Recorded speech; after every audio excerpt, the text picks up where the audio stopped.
All right, we'll start with the opening statement from Coach, and then open up for questions from our players, get them out of here, and we'll take questions from Coach after that.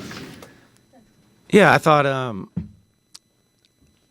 after the first 6 or 7 minutes, I thought we kind of settled in. And it wasn't that we weren't playing hard. I just didn't think we were quite all on the same page and gave up some easy stuff defensively. If we didn't turn them over, I felt like in the first half they were scoring it at a little bit higher clip than we wanted to. And that's something that we've talked about. We can't really be feast or famine, like turn them over or give up baskets. That's not really the way we want to play. And so it's a work in progress, but still going to work through that with these guys just to try to get everybody, all five. You know, it'd be like we'd be pressing and 4 of them would be working and then they'd throw it over the top and maybe the other one wasn't, you know. And so and then we get in the half court and maybe something similar.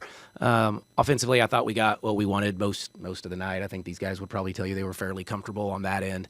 We'd like to see the threes go in at a little bit higher clip. You know, we're getting a little picky here, but, you know, we need to be, and we need to figure out ways to get better because we know what's coming here pretty quickly. But to get that many people involved, we did meet quite a few of the goals that we had set pregame, so that was great. We got assists up again, so I love that we're sharing the basketball.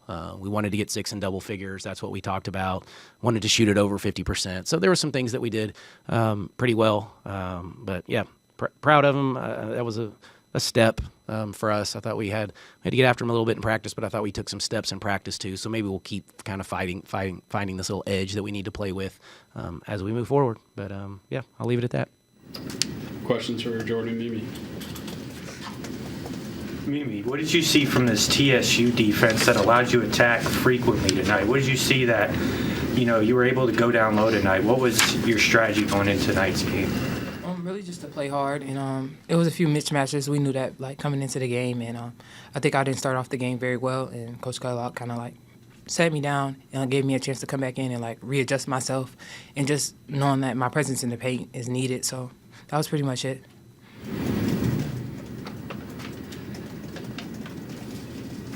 Jordan, I guess, what was different after the first handful of minutes there when you guys really took off and separated?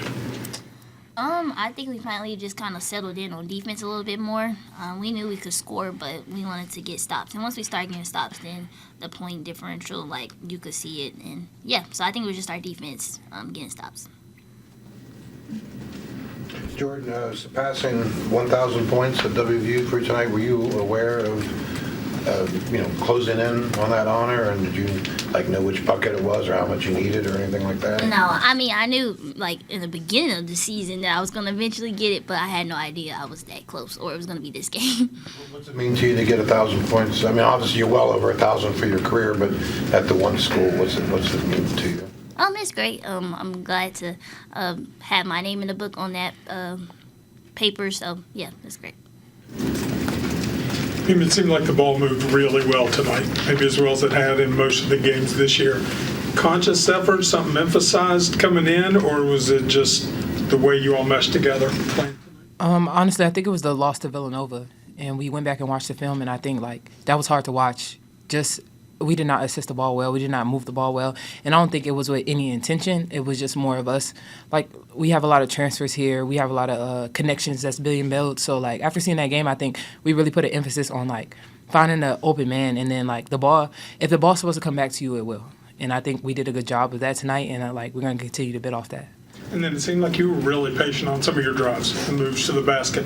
Again, a conscious thing, something that coaches have talked to you about, being patient and taking what's there after a move or two?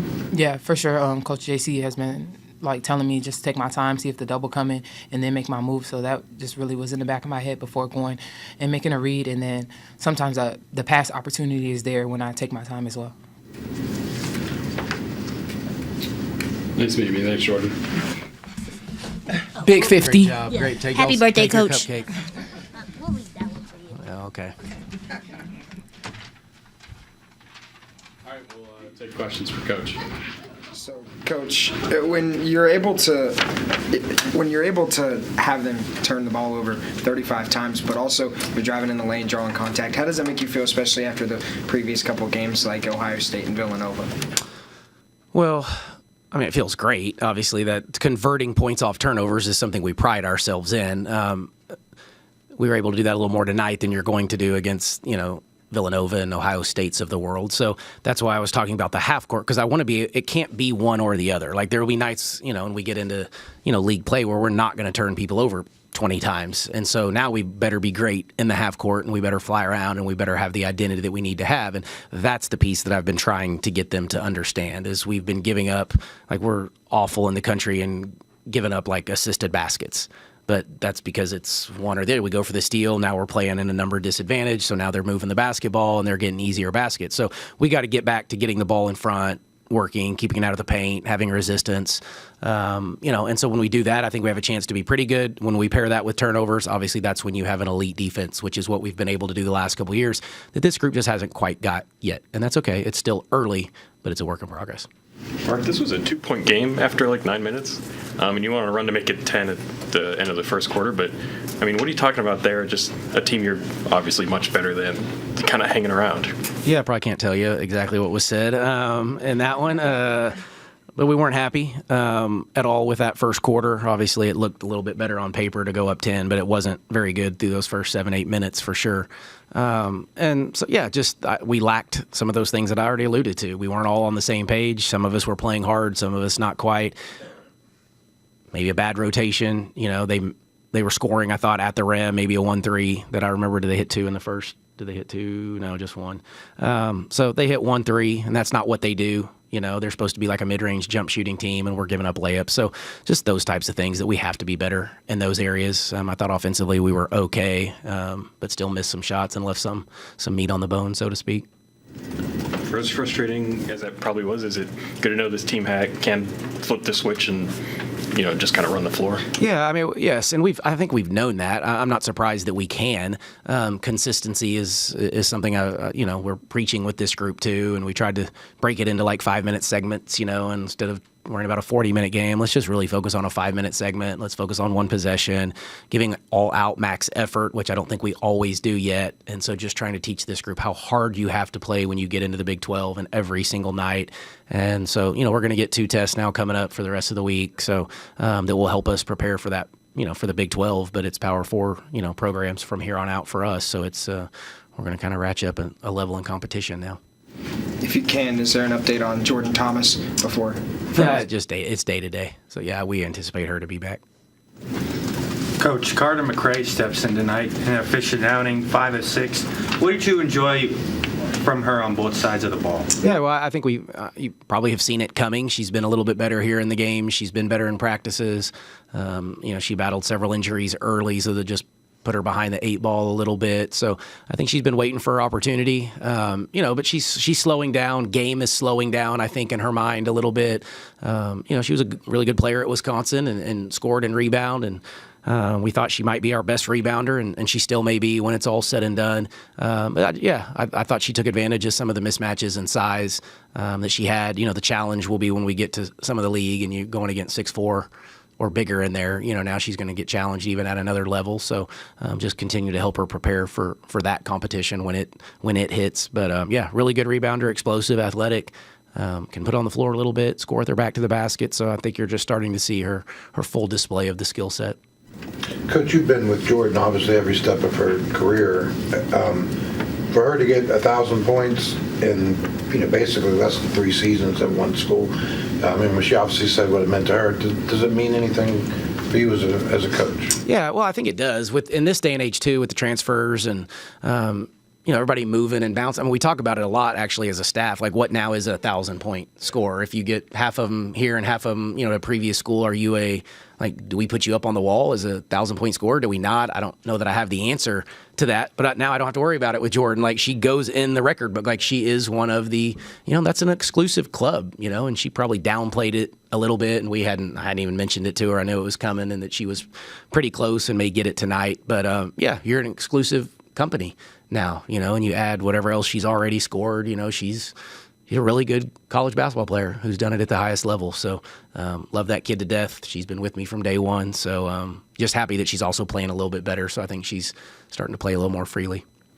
Have you coached on your birthday before? Many times probably, to be honest. Yeah. I can't remember the last one, but I remember on 40 I did, so 10 years ago, and I do remember that one. It didn't go as well as this one, so.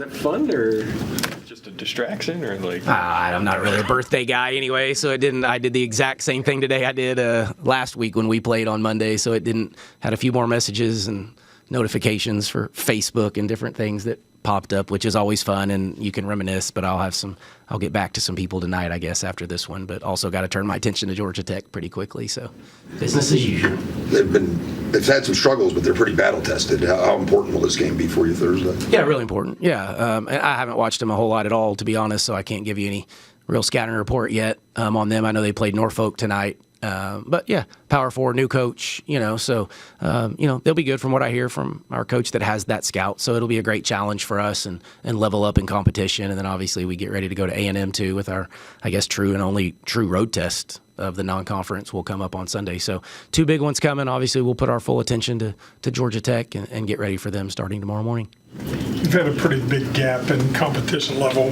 between some of your wins and then your losses, obviously. Does that get mentioned at all? Did you share that with the team a little bit? Like say, hey, here's a chance we can show how far we've come or where we are right now for these next couple of games? Yeah, for sure. I mean, this is every preseason. This isn't abnormal where, we actually have probably even more like Power 4 type games this year than we typically have in the non-conference. So we go through this, and that's why we always talk about the standard and playing to that. And, when you lose to Villanova the way we did, and as Mimi said, it's exposed a lot, and we had a not fun film session after that one. But what I've loved is some of the, the adjustments that we've made.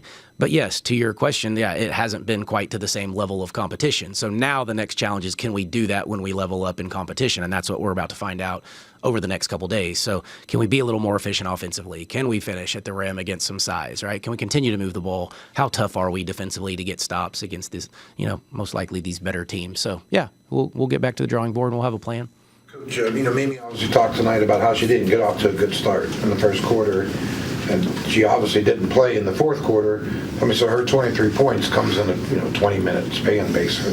Have you seen those kind of like spurts from her, like in practice and other games? And so, and if so, I guess, what she did tonight maybe wasn't a surprise. Or yeah, no, I don't know. I wasn't overly surprised by it by any stretch.